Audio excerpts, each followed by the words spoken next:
حضرت مریم کون تھی؟ حضرت مریم حضرت عیسیٰ علیہ الصلوۃ والسلام کی والدہ ہے. عورت نبی نہیں ہوتی، اس لیے آپ نبی نہیں ہیں، تو ولیہ ہوئی. ٹھیک ہے، تو ولیہ ہیں. اب ان سے جو بھی ایسی بات ہوگی جو ہماری نارمل روٹین میں نہیں ہوتی تو وہ کرامت ہی ہوگی، معجزہ نہیں ہوگی. نبی سے ہو تو معجزہ ہے، ولی سے ہو تو کرامت ہے. ٹھیک ہے، میں اس لیے تھوڑا سا ایزی کر کے آپ کو سمجھا رہا ہوں. حضرت زکریا علیہ نبینا علیہ الصلوۃ والسلام، اللہ کریم نے ان کو نبوت کے شرف سے نوازا تھا، مگر ان کے یہاں کوئی اولاد نہیں تھی، اور بالکل اب ضعیف ہو گئے تھے، کمزور ہو گئے تھے، اور کافی طویل عمر بھی ہو گئی تھی. اب آپ کے بارے میں آتا ہے کہ آپ کے دل میں بڑی تمنا تھی کہ مجھے اللہ کریم بیٹا عطا فرمائے. انہوں نے کئی بار اللہ کی بارگاہ میں دعا کی، مگر اللہ کی شان بے نیازی دیکھیں کہ ان کے یہاں کوئی اولاد نہیں ہوئی. یا میں رک جاتا ہوں تھوڑا سا، بہت سارا مسئلہ یہاں بھی حل ہو جائے گا. بہت سارے لوگ ملتے کہتے ہیں میری دعائی قبول نہیں ہوتی، میں تو نماز بھی پڑھتا ہوں، میں مزار پہ بھی جاتا ہوں، میں نے مکے مدینے میں بھی دعا کی، میں نے فلاں بزرگ سے بھی دعا کروائی. اللہ کے بندو، ہم تو بندے ہیں نا، ہیں یہ تو اللہ کے نبی ہیں اور برسوں دعا کی ہے، مگر ان کی دعا یا ان کو اولاد نہیں ملی، مگر ان کی زبان پر شکوہ نہیں تھا. اس کا مطلب کیا ہوا کہ اللہ کریم کی بارگاہ میں اپنے نیک بندوں کو آزمایا جاتا ہے. دو باتیں ہمیشہ یاد رکھو، ایک تو رب پر بھروسہ کرو نا. کئی بار میں نے یہ اگزامپل دی ہے کہ ہم اپنے بچے کو بہت سارے موقعوں پر اس کی پسند کی چیز نہیں دلاتے، وہ رو رہا ہوتا ہے، کبھی گلا خراب ہو تو آئس کریم نہیں کھلاتے. کیوں نہیں کھلاتے؟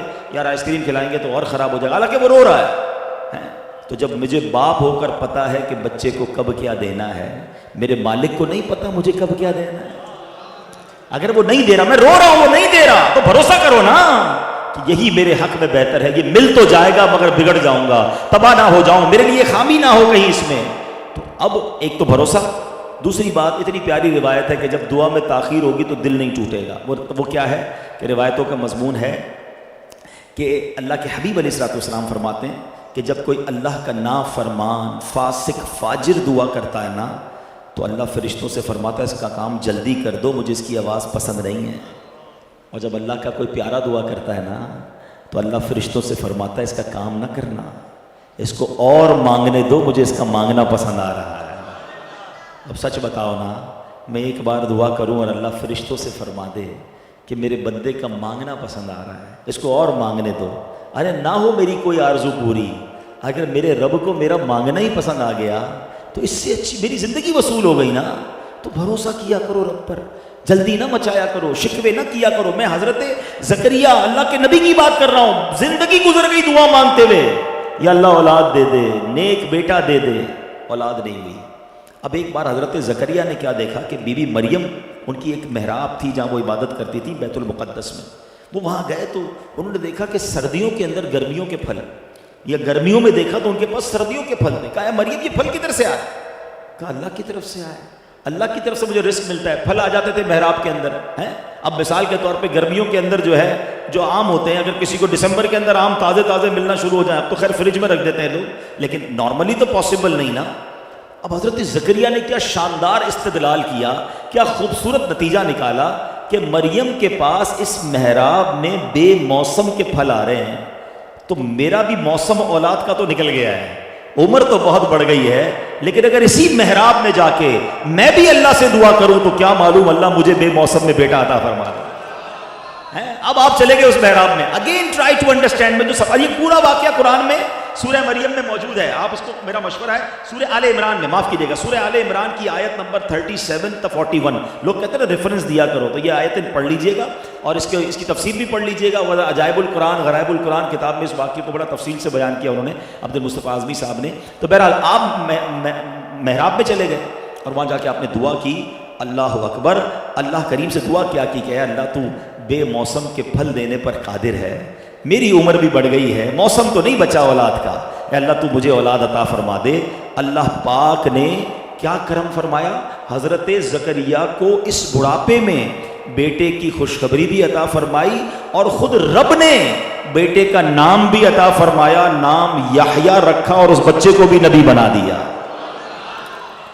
اگین دعا کہاں کی؟ محراب میں. اچھا، 2-3 مسئلے حل ہو گئے ہیں، ایک مسئلہ حل نہیں ہوا اس ایک واقعے سے. پہلا مسئلہ تو حل کیا ہوا کہ دعا میں گھبرانا نہیں ہے، تاخیر ہو جائے تو اللہ پر بھروسہ رکھنا ہے. دوسرا مسئلہ یہ حل ہوا کہ حضرت مریم کون ہے؟ ولیاں ہیں. بے موسم کے پھل آنا کیا ہے؟ کرامت ہے نا. تو کرامت کا ثبوت مل گیا قرآن سے ہیں. اچھا اب آ جاؤ, حضرت زکریا تو اللہ کے نبی ہیں, کہیں سے بھی دعا کر لیتے. لوگ کہتے ہیں نا بھائی کیا ضرورت ہے مزار شریف پہ جا کے دعا مانگنے کی, کیا ضرورت ہے فلاں مقام پر جا کے دعا مانگ, اللہ تو سب جگہ سے سنتا ہے. ارے بھائی میں زیادہ جانتا ہوں, آپ زیادہ جانتے ہیں, اللہ کے نبی زیادہ جانتے ہیں. حضرت زکریا نے ساری زندگی دعا کی تھی, مگر جس محراب میں بی بی مریم نے عبادت کی, زکریا نے کہا ادھر جا کے دعا کروں گا اللہ قبول فرما لے گا.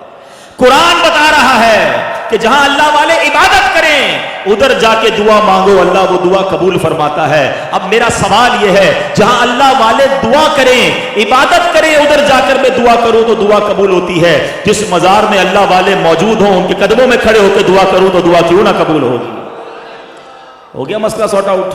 ٹھیک ہے نہ, اتنی کنفیوز نہ ہوا کرو, اتنی باتیں نہ سنا کرو. یہ قرآن سے میں ثابت کر رہا ہوں کہ اللہ والوں کی بارگاہ میں جدھر بھی آپ کو لگے نا کہ اللہ والوں کی یہاں بیٹھک تھی, یہاں جو نہیں بنے ہوتے چلے بنے ہوتے ہیں کہ اللہ کے ولی نے یہاں نماز پڑھی, فلاں مقام پر انہوں نے عبادت کی, جایا کرو. ہمارا کام دیکھیں, ہم گناہ گار لوگ ہیں, وہاں خاص رحمت برس رہی ہے. میں گناہ گار ادھر چلا گیا اور اللہ نے قبول فرما لیا تو بیڑا پار ہو جائے گا. کہا گیا وہ عبادت ایسی ہے جو عبادتوں کا بھی مغز ہے.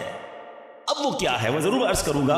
پہلے بخاری شریف کا ایک واقعہ سنانا چاہتا ہوں, اور یہاں ایک تھوڑا سا مسکنسیپشن بھی کلیئر کرنا چاہتا ہوں, غلط فہمی یا وسوسہ.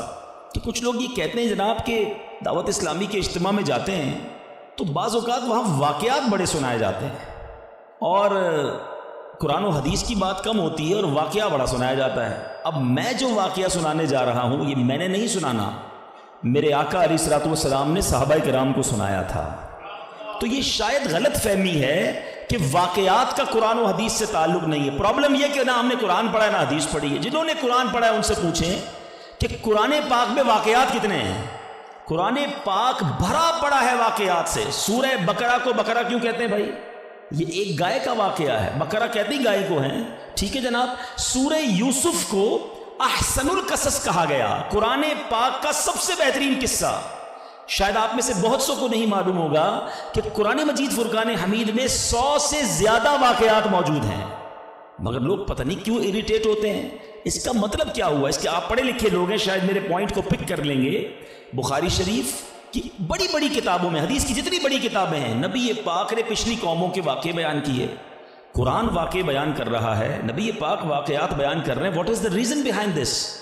اس کا مطلب یہ ہے کہ انسان کو اللہ نے جس طریقے سے بنایا ہے نا, ہمارا ذہن واقعے کو جلدی قبول کرتا ہے. ہم اسٹوری کے ذریعے بات جلدی سمجھتے ہیں, اور آج ماڈرن سائنس اس بات کو پک کرنے میں کامیاب ہوئی ہے. اللہ کا کلام ہمارے پاس 1450 سال سے موجود ہے. آج جائیے اسکول کالجز کے اندر, آج بڑے بڑے پروفیسر اس نتیجے پر پہنچے ہیں کہ جناب بچوں کو اگر کوئی بات سکھانی ہے تو کوئی اسٹوری کے ذریعے سکھانی ہوگی, کسی پوئم کے ذریعے سکھانی ہوگی, کوئی واقعہ بیان کرے تو بات دل میں گھر کر جائے گی. آج ماڈرن سائنس اس بات پر پہنچی ہے. میرا قرآن اور نبی کی حدیثیں ان واقعات سے بھری ہوئی ہیں. تو آج میں وہ واقعہ سنانے جا رہا ہوں جو بخاری شریف میں موجود ہے. اللہ کے حبیب علیہ الصلوۃ والسلام نے صحابہ کرام کو سنایا, اور امیزنگ کمال کا واقعہ ہے, اور یہی میرے آج کے ٹاپک کا یوں سمجھیے سینٹرل آئیڈیا ہے. آپ کو اندازہ ہو جائے گا کہ میں کیا بیان کرنا چاہتا ہوں, اور اس واقعے سے ہمیں بہت کچھ سیکھنے کو ملے گا. بخاری شریف میں ہے, حضرت عبداللہ ابن عمر رضی اللہ تعالیٰ سے مروی ہے, کہتے ہیں میں نے پیارے آقا علیہ الصلوۃ والسلام کو فرماتے سنا. میں سمری خلاصہ اس حدیث کا عرض کروں گا کہ اگلے زمانے میں 3 شخص کہیں جا رہے تھے. رات کا وقت تھا, سونے کے لیے انہوں نے ایک غار کا انتخاب کیا, اور ایک غار میں جا کر وہ آرام کرنے لگے. اس زمانے میں موٹیل اور ہوٹل تو ہوتے نہیں تھے کہ رات ہو گئی تو چلو کسی ہوٹل میں جا کے آرام کر لیں. کوئی غار دیکھا اور وہیں سو گئے پہاڑ کے اندر. ہوا کیا کہ وہ سوئے اور پہاڑ کی ایک چٹان جو ہے وہ اوپر سے گری, اور اس پہاڑ کا جو منہ تھا اس پر چٹان آ کر گر گئی. کلوز, دروازہ کلوز ہو گیا. اس زمانے میں موبائل فون نہیں تھا کہ اندر پھنسے ہوئے کسی کو بتاتے کہ ہم اندر پھنس گئے. وہ اندر ہو گئے, اور دروازہ جو اس غار کا منہ تھا وہ چٹان سے بند ہو گیا. نبی پاک علیہ الصلوۃ والسلام فرماتے ہیں کہ اب ان تینوں نے کیا کیا؟ انہوں نے کہا کہ اب ایک ہی ہتھیار بچتا ہے, کسی کو بتا تو سکتے نہیں, آؤ اللہ کریم کی بارگاہ میں دعا کرتے ہیں. دعا مومن کا ہتھیار ہے. یہی میرا آج کا ٹاپک ہے. دیکھو بخاری شریف کی حدیث میں آقا فرما رہے ان تینوں نے کام کیا کیا؟ پھنس گئے تھے, کوئی چارہ نہیں تھا, اللہ کو پکارتے ہیں. تینوں نے فیصلہ کیا ایسا کرتے ہیں, تینوں نے کوئی زندگی میں اچھا کام کیا ہو نا، تو اس اچھے کام کا وسیلہ پیش کر کے